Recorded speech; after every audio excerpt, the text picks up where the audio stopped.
E aí pessoal, tudo bom com vocês? Sejam muito bem-vindos a mais um episódio aqui do podcast Dr. Neura. Esse aqui, que é um projeto do Programa de Biotecnologia da UCDB, com o apoio do Conselho Nacional de Desenvolvimento Científico e Tecnológico, o CNPq.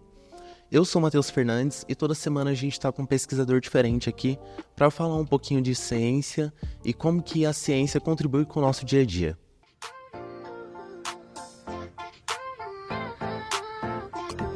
Com o caderno na mão fui pra minha sala estudar. A aula tava meio chata e decidi tomar um ar. Mas não é porque eu sei que eu deixo de entender o assunto. Porque eu sou podcast e aprendo mais sobre esse mundo. Torneira Podcast. Deixa a janeiro e vem assistir o podcast. Torneira Podcast. Deixa a janeiro e vem. Esse podcast é para você que gosta de ciência. Toda semana a gente traz um convidado aqui e hoje a gente conta com o convidado Ian Fernandes para falar um pouquinho da pesquisa dele. A gente vai conversar aqui um pouquinho sobre a área dele. Olá, boa tarde, bom dia. Meu nome é Ian, eu sou da Bolívia, eu nasci em Cochabamba. Já tenho um bom tempo aqui morando no Brasil. Obrigado pelo convite primeiramente. Então, perdão se tenho algumas interferências na língua. Então, faço biomedicina, quase finalizando. Eu sou o PIBIC do professor Otávio. Faço PIBIC com o professor Otávio, ele é meu orientador. Mas eu já tive vários co-orientadores que foram muito legais. Na minha área de PIBIC O PIBIC aqui na universidade é uma sigla que significa Projeto de Iniciação de Bolsas de Iniciação Científica. O meu trabalho é expressão de proteínas, que eu participei um pouco nessa área, tanto de expressão... Eu participei de 2 PIBICs. O primeiro era a expressão de proteínas de plantas, e outro é a expressão de proteínas, que estou falando agora, de animais extintos. Animais já extintos. Legal. Ian, por que estudar animais já extintos? Bom, é a pergunta do milhão. Neste caso, estudar animais extintos vai depender do seu objetivo de pesquisa. Neste caso, a área que eu estou participando justamente é a expressão de proteínas, de defensinas, no caso, que são peptídeos de... Defensivas? Isso, defensinas. Que são peptídeos, ou seja, são proteínas bem curtas, de aminoácidos bem curtos. São proteínas menores. Menores, isso. As quais têm diversas funcionalidades nos seres humanos. Geralmente elas têm uma participação no sistema imunológico, mas neste caso, justamente com trabalhos prévios de outras pessoas, tanto da bioinformática, entre outros setores, seja em Brasília, etc.,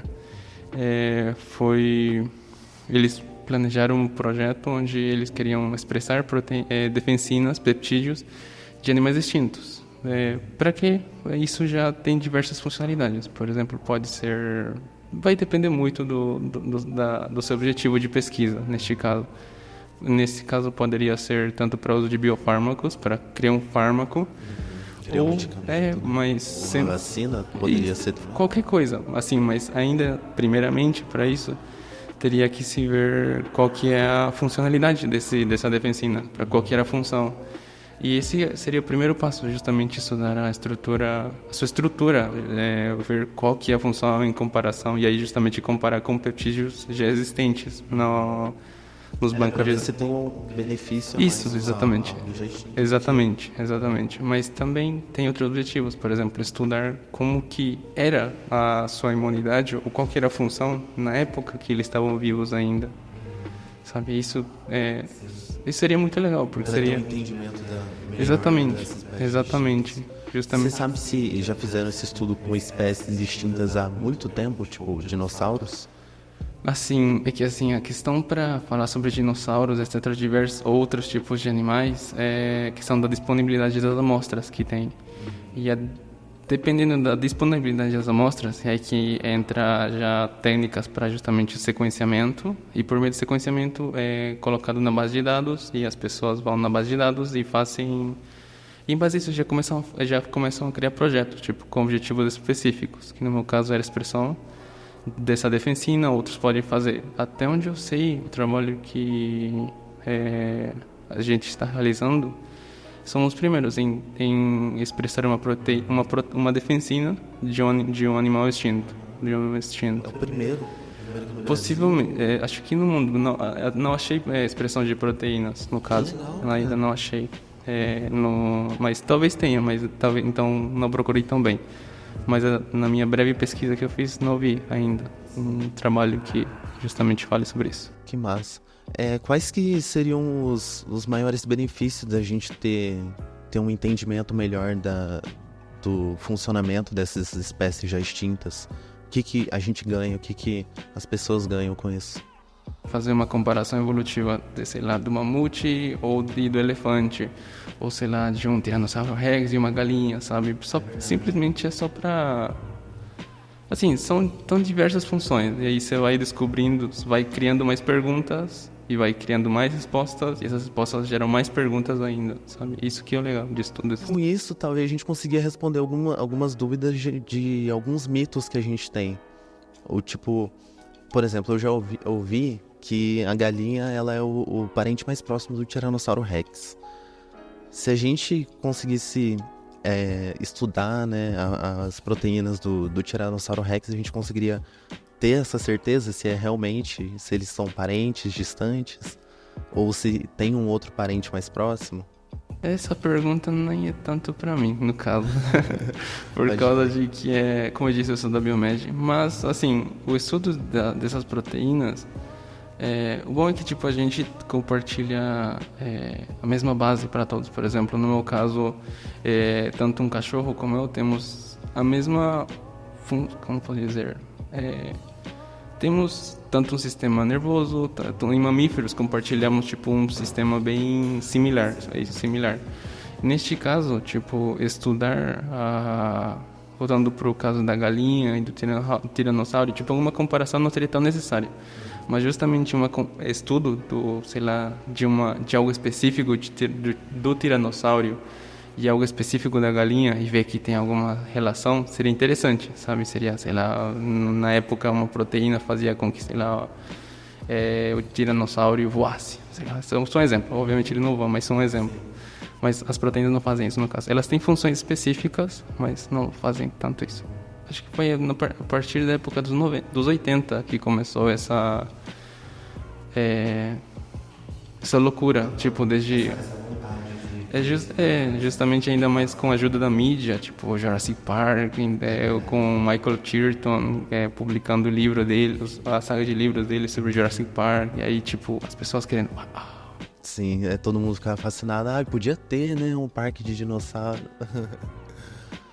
Chegar a esse ponto talvez não seja tão... difícil, né? Seria ser um pouco difícil. Mas a vantagem é que podemos estudar os pequenos resquícios que eles deixaram. É verdade. Conseguir captar o que ficou e usar isso para conhecimento e para futuras pesquisas, né? E falando em difícil, eu queria saber quais são as maiores dificuldades para conseguir estudar um animal já extinto, uma espécie extinta. Uau! Neste caso, até só um pouquinho da minha área, é justamente a obtenção. Tipo, você conseguir essas amostras é difícil por causa da degradação, ou fragmentação, ou contaminação. Por exemplo, eu vi alguns artigos que eles estavam tentando estudar algumas espécies, não sei se era um tipo de rinoceronte que ele já está extinto, mas quando eles obtiveram essa amostra, ela estava contaminada com uma espécie mais recente, e assim, justamente isso, tipo, às vezes pode se confundir, etc. A obtenção justamente disso é muito difícil, por causa que e é muito tempo passado. E assim, neste caso, por exemplo, o mamute, ele foi achado em ótimas condições, congelado. E aí, por meio, como estava bem preservado, foi possível fazer um sequenciamento a partir do pelo. E depois os dados foram colocados o genoma completo foi colocado no banco de dados, no caso. Neste caso, mas assim, de outros tipos de espécies de animais, é bem difícil, por causa que a obtenção justamente... espécies extintas há mais tempo? O tempo já fala por si mesmo. Ele degrada a degradação do tempo. Exatamente. O mamute, você sabe quanto tempo que ele foi extinto? Eu não tenho certeza. Esse eu não tenho certeza. Mas existem algumas amostras, alguns mamutes que foram encontrados, né? Sim, eu vi inclusive fetos de mamutes que foram encontrados, algumas partes tipo já ainda com pelo, etc, foram bem preservadas, entre outros. Por exemplo, tinha visto que foram achados também cangurus gigantes, assim. E aí do pelo consegue... Qualquer tipo de amostra viável, seja do músculo, pelo. Geralmente o pelo é um dos mais viáveis, mas também tem o osso, seja o que estiver disponível para conseguir estudar eles. Seja o que for disponível para conseguir estudar. Eu tenho algumas perguntas aqui do nosso público, algumas pessoas mandaram. Queria fazer aqui para você. Ó, a Isadora Campos tá perguntando quais que são os protocolos de segurança e as precauções tomadas ao lidar com DNA. Bom, no meu caso, nesse estudo de expressão, geralmente tanto expressão, caracterização molecular, era justamente ter cuidado para não contaminar a amostra. Tipo, por exemplo, quando eu estou fazendo, sei lá, uma PCR, Uma PCR? Uma PCR. PCR? O que é PCR? É reação em cadeia de polimerase. Polimerase ou polimerase, não sei como que seria em português. Em espanhol é polimerase. No caso é que isso é uma técnica utilizada para identificar, por exemplo, no meu caso eu estava estudando uma defensina específica. Nessa sequência de defensina, de nucleotídeos da defensina, a PCR é utilizada para justamente identificar, por meio de fragmentos pequenos, consegue identificar. E aí a mínima contaminação pode gerar, não prejuízo, mas pode... Pode atrapalhar o processo? Isso, atrapalha o processo. Então, assim, na pequena experiência que eu tenho, justamente como mexer com DNA, RNA ou qualquer tipo de amostra que possua algo que possa ser altamente... que se pode contaminar muito fácil, é sempre ter cuidado, tipo, sempre usar os EPIs, jaleco. EPI é o equipamento de proteção, né? Também, inclusive, depende muito do laboratório onde você trabalha. O que você usa geralmente, assim? O jaleco? Sim, isso depende muito do nível de biossegurança. Por exemplo, no meu caso, quando eu trabalhava na área de biologia molecular, o inicial era sempre jaleco, luvas, sempre geralmente quase para tudo. Calça sempre longa, nada de furada, os tênis fechado, etc. Já, por exemplo, para o nível 2 são algumas coisas mais estritas, tipo luvas, inclusive às vezes touca, óculos, etc. Nível 3 já são para patógenos que já tem uma... Isso. Já É conforme a urgência, né? Exatamente. Por exemplo, eu acredito que para estudar, por exemplo, de animais extintos que possuem um alto risco de contaminação, deve ser não o máximo, mas tem que ter muito cuidado para justamente não contaminar, sabe? Esse tipo de amostras. Eu tenho uma outra pergunta aqui do Nicolas Ferreira. Ele está querendo saber quais que são as perspectivas futuras desse sequenciamento genético, o que a gente pode esperar, o que a gente pode sonhar do futuro. Tipo, a gente estava falando aqui do dinossauro, a gente já viu que não é possível, né?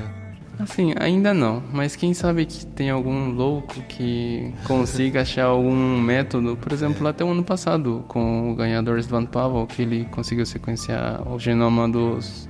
Ganhador do quê? Do prêmio Nobel. Ele ganhou ano passado, se não estou errado, o trabalho foi sequenciamento completo do... Tipo, ele abriu um novo campo de possibilidades, porque justamente ele é o pai da paleogenômica, se não estou errado.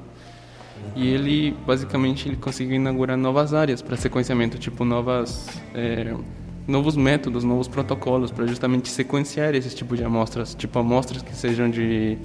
Ele criou novos métodos?